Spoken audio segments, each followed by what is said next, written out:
से पहले बॉर्डर पार करके अवैध तरीके से रोहिंग्या बांग्लादेश से म्यांमार से भारत में आए।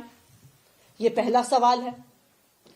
दूसरा सवाल कि कैसे उस बॉर्डर के बाद अनेकों राज्यों को पार करते हुए, आप ये बात याद रखिए कि दिल्ली कहीं से भी बॉर्डर के पास नहीं है, चाहे वेस्ट बंगाल, झारखंड, बिहार, उत्तर प्रदेश, इन सारे राज्यों को पार करते हुए कैसे ये रोहिंग्या दिल्ली पहुंचे। आखिरकार बॉर्डर को सेफ रखना किसकी जिम्मेदारी थी? आखिरकार एक स्टेट से दूसरे स्टेट में इलीगल इमिग्रेंट्स की आवाजाही रोकना किसकी जिम्मेदारी थी? ये जिम्मेदारी सिर्फ और सिर्फ भारतीय जनता पार्टी शासित केंद्र सरकार की है और हमारे गृह मंत्री अमित शाह जी की है। और आज ये बिल्कुल साफ हो गया है कि वो इस जिम्मेदारी को पूरा करने में 100% फेल हैं।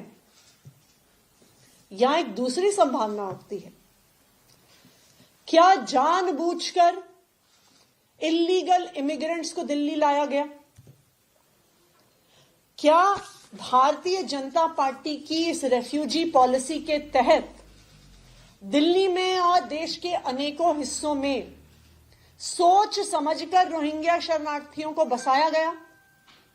तो आज दिल्ली के मुख्यमंत्री होने के नाते मैं अमित शाह जी से पूछना चाहती हूं। मेरे अमित शाह जी से 4 सवाल हैं।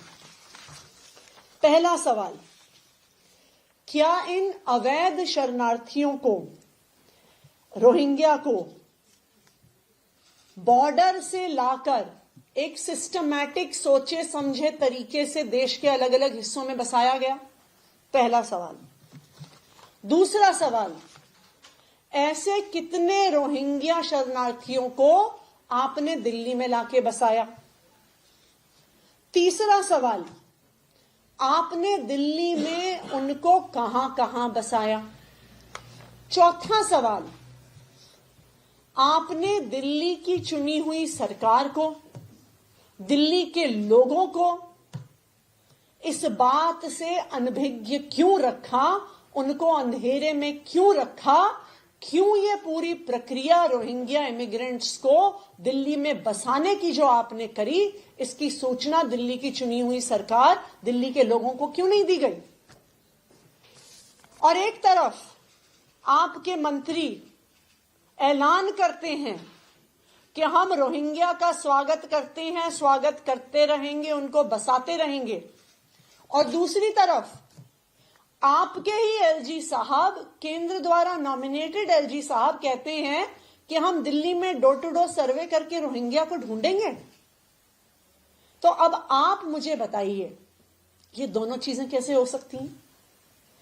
मैं अमित शाह जी से कहना चाहती हूं, जिन जिन रोहिंग्या शरणार्थियों को, जिन जिन इलीगल इमिग्रेंट्स को आपने दिल्ली में बसाया है, उसकी पूरी लिस्ट दिल्ली की सरकार को, दिल्ली की पुलिस को, दिल्ली के एलजी साहब को दी जाए। यह बिल्कुल साफ होना चाहिए, सभी दिल्ली वालों को पता होना चाहिए कि कब, कहां और कैसे इनको बसाया गया। दूसरी हमारी डिमांड है कि दिल्ली में इस तरह से किसी भी अवैध शरणार्थियों को दिल्ली की सरकार से पूछे बिना शरण ना दी जाए, उनको ना बसाया जाए, क्योंकि आखिरकार जब आप उनको बकरवाला में फ्लैट देते हैं, वो फ्लैट तो दिल्ली के लोगों के लिए थे। वो ईडब्ल्यूएस के फ्लैट्स झुग्गियों में रहने वाले लोगों को रिहेबिलिटेट करने के लिए थे। तो आप दिल्ली के लोगों का हक छीनकर अवैध शरणार्थियों को, रोहिंग्या लोगों को दे रहे हैं। ऐसे किसी भी अवैध प्रक्रिया को करने से पहले, ऐसा कोई भी निर्णय लेने से पहले, किसी भी अवैध शरणार्थी को दिल्ली में जगह लेने से पहले, आगे मैं चाहूंगी कि दिल्ली की सरकार को पूरी सूचना दी जाए। Thank you. हरदीप पुरी ने आज एक ट्वीट किया, उन्होंने लिखा है गलत भ्रामक तरीके से इसे फैलाया जा रहा है। मैंने तुरंत उस ट्वीट के नीचे उसका क्लेरिफिकेशन लिखा था कि ऐसा कुछ नहीं हुआ, एक भी रोहिंग्या नहीं बताया गया दिल्ली में या बकरवाला में भी। उन्होंने आज ट्वीट करके ये उनका ट्वीट है, दैट मीन्स वो तब झूठ बोल रहे थे या वो अब झूठ बोल रहे हैं? दोनों चीजें तो नहीं हो सकती। वो ट्वीट कोई क्लैरिफिकेशन तो नहीं हो सकता। इस ट्वीट में उन्होंने लिखा है in a landmark decision all, ये भी नहीं कि some, all Rohingya refugees will be shifted to EWS flats in Bakkarwala area of Delhi. All Rohingya refugees.